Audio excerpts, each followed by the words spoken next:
Hoy vengo con una noticia que hierve la sangre. Una de esas vergüenzas que solo el desastre chavista puede producir. Imagínese por un momento 12.000 niños, ¿sí? 12.000 caritas inocentes, con nombres, con sueños, y que se quedaran sin comer, porque una ONG que los alimentaba tuvo que cerrar. ¿Y saben por qué? Porque este régimen hambreador, asesino y de improvisados que secuestró Venezuela prefiere meter presos a quienes dan de comer antes que enfrentar su propio fracaso. ¿Hasta dónde llega esta infamia? Quédate, que esto te va a indignar tanto como a mí, y te lo voy a contar todo. Tiren la piedra y esconden la mano, lo de siempre. Venezuela denuncia una falsa nueva operación, una operación de falsa bandera en frontera con Guyana, mientras que Guyana advierte al régimen que habrá consecuencias legales si votan el 25 de mayo. Por cierto, China recientemente eliminó su requisito de visado a Brasil, a Argentina, a Chile, a Perú y a Uruguay, pero no lo retiró para Venezuela y Colombia. ¿Sí se dieron cuenta que pese a que Maduro y Petro se arrastran como unas sabandijas, apestan para el mundo? ¡Ey! Shh, pero no lo diga muy alto, que Madeleine García, Michel Caballero, Roy López, Indira Urbaneja y esa banda de mermados digitales del régimen creen que hubo una victoria bolivariana en Rusia. Y excarcelan a Luis López, un señor de 84 años, preso adivine por qué. Por llevar una hoja con resultados del 28 de julio y una constitución. Ese es el ADN del madurismo. De esto y más hablamos el día de hoy. Comenzamos. En un país donde el hambre es una política de Estado, la ONG Alimenta Solidaridad anunció este 15 de mayo del 2025 el cese de sus operaciones en Venezuela tras 9 años de lucha contra la desnutrición. Con un comunicado que corta el alma, la organización explicó que su decisión es tomada para proteger a beneficiarios, líderes comunitarios y trabajadores, y esta afecta a más de 12.000 niños que dependían de sus 240 comedores en 3 estados: Aragua, Anzoátegui, Distrito Capital, Carabobo, Falcón, Lara, Miranda, Zulia, Táchira, Yaracuy, Sucre, Portuguesa y La Guaira. Estos comedores, que ofrecían almuerzos con el 40% de las calorías diarias necesarias, eran un salvavidas en comunidades devastadas por la crisis. Pero el régimen de Nicolás Maduro, con su nueva ley de fiscalización de ONG, ha logrado lo que parecía imposible: apagar una de las pocas luces que quedaban en la oscuridad venezolana. La ley, aprobada en mayo de 2024 por la Asamblea Nacional Chavista y por Jorge Rodríguez, gran promotor, es un garrote diseñado para asfixiar las organizaciones civiles. Según Transparencia Venezuela, esta norma impone controles arbitrarios, multas exorbitantes y penas de prisión, criminalizando el trabajo humanitario bajo el pretexto de regular el financiamiento extranjero, porque les importa más quien financia el programa que el estómago de esos niños. Alimenta Solidaridad, que operaba como un modelo comunitario basado en familias que abrían sus hogares y esas familias alimentaban y educaban, señaló que estas restricciones hacen inviable su labor. Pero no es solo burocracia, es persecución. La ONG denunció que la ola de represión contra activistas, documentadas por Human Rights Watch, con más de 900 presos políticos en 2024, pone en riesgo a todos los involucrados. Mantener los comedores sería exponer a esas familias a la furia del civil, los colectivos armados, los esbirros del gobierno, y es una irresponsabilidad que Alimenta Solidaridad se niega a cometer. El cierre de esta ONG no es un hecho aislado, es parte de un patrón. Desde 2020, el régimen ha intensificado su ataque contra las organizaciones civiles, cerrando oficinas de la ONU y persiguiendo a activistas, según Amnistía Internacional. Que no necesitamos que lo digan ellos, nosotros lo sabemos. La encuesta nacional de condiciones de vida en COVID 2024 revela que el 82% de los venezolanos vive en pobreza y el 30% de los niños menores de 5 años sufre de desnutrición crónica. En este contexto, los comedores de Alimenta Solidaridad eran más que comida, eran esperanza. Pero el chavismo no tolera que otros llenen el vacío que su corrupción creó. Mientras Maduro promete, por ejemplo, insulina que nunca llega y elecciones fraudulentas en el Esequibo, los niños de Venezuela pierden su plato de comida diario. ¿Por qué el régimen hace esto? Porque el hambre, señores, es su arma. Un pueblo famélico es más fácil de controlar porque dependen de las migajas del club o de las promesas vacías de Miraflores. La ley de ONG no busca transparencia, busca silencio. Alimenta solidaridad con su red de 240 comedores. Era un recordatorio incómodo de que la solidaridad puede más que la propaganda. Al forzar cerrar, Maduro no solo condena a 12.000 niños al hambre, sino que envía un mensaje. En Venezuela, ayudar es un delito. Mientras el mundo mira la tragedia de casos como Ariadna Pinto o Wilmar García, muertos por el sadismo estatal, el chavismo sigue saqueando el futuro. La pregunta, aparte de cuándo parará esta infamia, también es cuánto más soportará un país antes que el hambre deje de ser una victoria para el régimen. Y el régimen, hablando de ello, de Nicolás Maduro, ha vuelto a sacar su gastado libreto de conspiraciones para desviar la atención de su ineptitud y desafiar al mundo. Este viernes 16 de mayo, la Cancillería venezolana denunció una supuesta operación de falsa bandera en el río Cuyuní, cerca de la frontera con Guyana, tras reporte de las Fuerzas de Defensa de Guyana sobre ataques armados en contra de sus tropas el jueves en las zonas de Eteringbang y de Macapa. Según Caracas, estos incidentes que no dejaron víctimas son una trama orquestada por el Comando Sur de los Estados Unidos para victimizar a Guyana y justificar el saqueo transnacional del Esequibo. Pero como siempre, la retórica chavista es puro ruido, una mezcla de victimismo, mentiras y una peligrosa obsesión por un territorio que la Corte Internacional de Justicia ha ordenado no tocar. ¿Por qué Maduro insiste en esta farsa y por qué no ha escalado a un conflicto mayor? La respuesta está en su ADN. Propaganda para sobrevivir, no para ganar.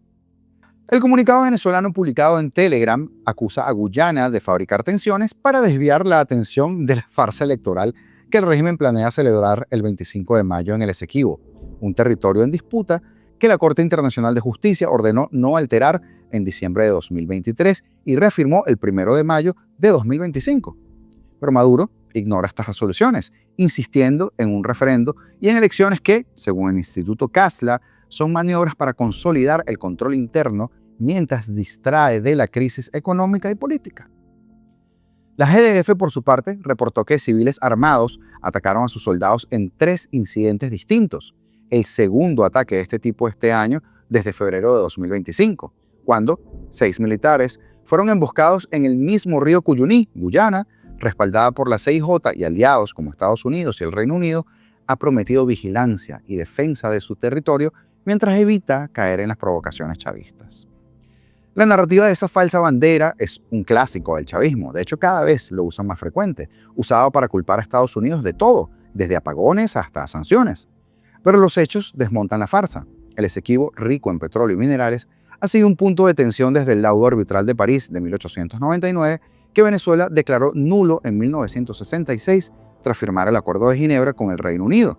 Desde entonces, el régimen chavista ha usado la disputa como una herramienta de propaganda, especialmente tras el encubrimiento de yacimientos por ExxonMobil en 2015, que llevaron las reservas guyanesas a 11.000 millones de barriles. Mientras que Guyana explota estas riquezas, Venezuela, con PDVSA colapsada por la corrupción, que desvió una gran cantidad de dinero, recurre a bravatas para inflamar el nacionalismo. ¿Por qué no ha pasado todavía un conflicto mayor? Porque Maduro sabe que no puede ganar. Las Fuerzas Armadas Nacionales Bolivarianas están debilitadas por deserciones y por corrupción y no es rival para Guyana, aunque usted no lo crea, que cuenta con respaldo militar además de Estados Unidos, Reino Unido y la CARICOM.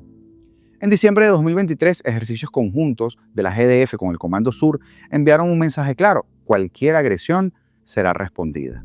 Además, la economía venezolana, con un PIB reducido un 80% desde 2013, no soporta un conflicto armado.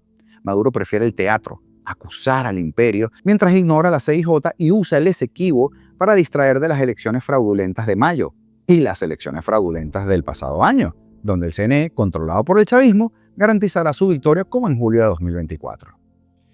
El verdadero saqueo no es en Guyana, sino en Venezuela. Mientras Maduro llora por el Esequibo, su régimen ha robado todos los recursos que han podido pasar por sus manos, dejando a 9.1 millones de migrantes y al menos al 80% de quienes sí se quedaron en Venezuela en situación de pobreza. La falsa bandera no es más que otra mentira para encubrir un régimen incapaz de gobernar, que solo sabe provocar y culpar. Guyana no necesita fabricar tensiones, Maduro lo hace por ellos, y el mundo ya se conoce el guión del dictador. Pero ahora, ante la proximidad de esas elecciones regionales para escoger a 24 gobernadores, incluido el mandatario de Guayana Esequiba, el presidente de Guyana, Irfan Ali, advirtió a los venezolanos que habrá consecuencias legales si participan en el proceso convocado por la administración de Maduro para el 25 de mayo. Ha dicho: a nuestros vecinos venezolanos que residen aquí, esperamos que respeten el Estado de Derecho de nuestro país y no participen en la conducta deshonesta de Venezuela.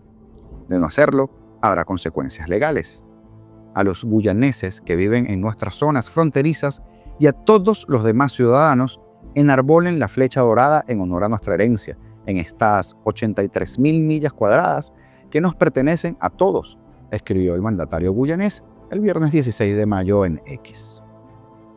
Ali acusó a las autoridades de Venezuela de tener una actitud de arrogancia y de desprecio por el derecho internacional.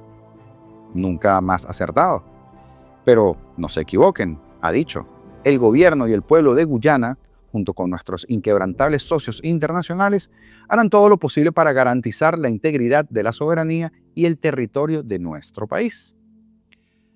Sobre las consecuencias legales, el gobierno guyanés precisó que los venezolanos que vivan en Guyana y voten en las elecciones del 25 de mayo serán arrestados y deportados, registró el portal Bloomberg. El jueves 15 de mayo, Guyana denunció 3 presuntos ataques de civiles armados contra las tropas de sus fuerzas de defensa, las GDF, en la frontera con Venezuela, pero sin reportar heridos. El ataque, según Guyana, se produjo en el río Cuyuní del Esequibo, la región rica en petróleo y minerales que ambos países se disputan. Y hoy, no falta que lo recuerde, el Esequibo es nuestro. Y donde el régimen de Venezuela plantea escoger autoridades regionales y parlamentarias el próximo 25 de mayo. En las últimas 24 horas, hombres armados vestidos de civil en la costa venezolana a lo largo del río Cuyuní llevaron a cabo 3 ataques separados contra las tropas de la Fuerza de Defensa de Guyana que realizaban patrullajes fluviales, dijo el cuerpo militar en un comunicado. Este sábado, 17 de mayo, el jefe de las Fuerzas de Defensa de Guyana, Omar Khan, informó que reforzarán la vigilancia de militares en el río Cuyuní. La Corte Internacional de Justicia, la CIJ, reafirmó el 1 de mayo sus medidas provisionales otorgadas en diciembre de 2023 y ordenó a la administración, entre comillas, de Nicolás Maduro, de abstenerse de celebrar o preparar elecciones en la región del Esequibo en disputa con Guyana. ¿Pero qué hará el dictador? Guardarse en su bolsillo lo que todos piensen. Él va por la libre. Y este viernes 16 de mayo fue excarcelado Luis López, un señor de 84 años, detenido en el marco de las protestas postelectorales del 28 de julio por llevar en su poder una hoja de papel con resultados electorales de su centro de votación y la Constitución. La ofensa más grande que puede haber para los comunistas del PSUV. López, oriundo de Maracay, Estado Aragua, estaba detenido desde el mes de enero en la sede de la Policía Nacional Bolivariana, conocida como Zona 7 en Boleíta. A través de una publicación en redes sociales, sus hijos expresaron alegría al ver que su padre estaba ya junto a ellos nuevamente.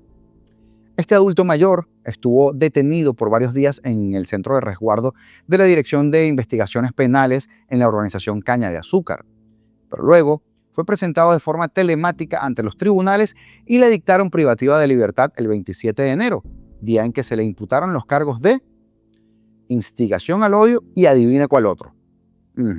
Adivinó, yo lo sé. Terrorismo. Porque no hay nada más terrorista que una constitución en la mano acompañada de un acta en papel, ¿verdad? Posteriormente fue trasladado a la sede de la Policía Nacional Bolivariana en Boleíta, Caracas, sin ninguna notificación previa a sus familiares, de acuerdo con la información dada por una de sus hijas al medio digital Runrunes. En abril, la ONG Espacio Público, en su cuenta de X, señaló que López tiene varias afecciones de salud y que su familia esperaba por la decisión de un juez, ya que presuntamente la Fiscalía había emitido una boleta de excarcelación el pasado 28 de febrero.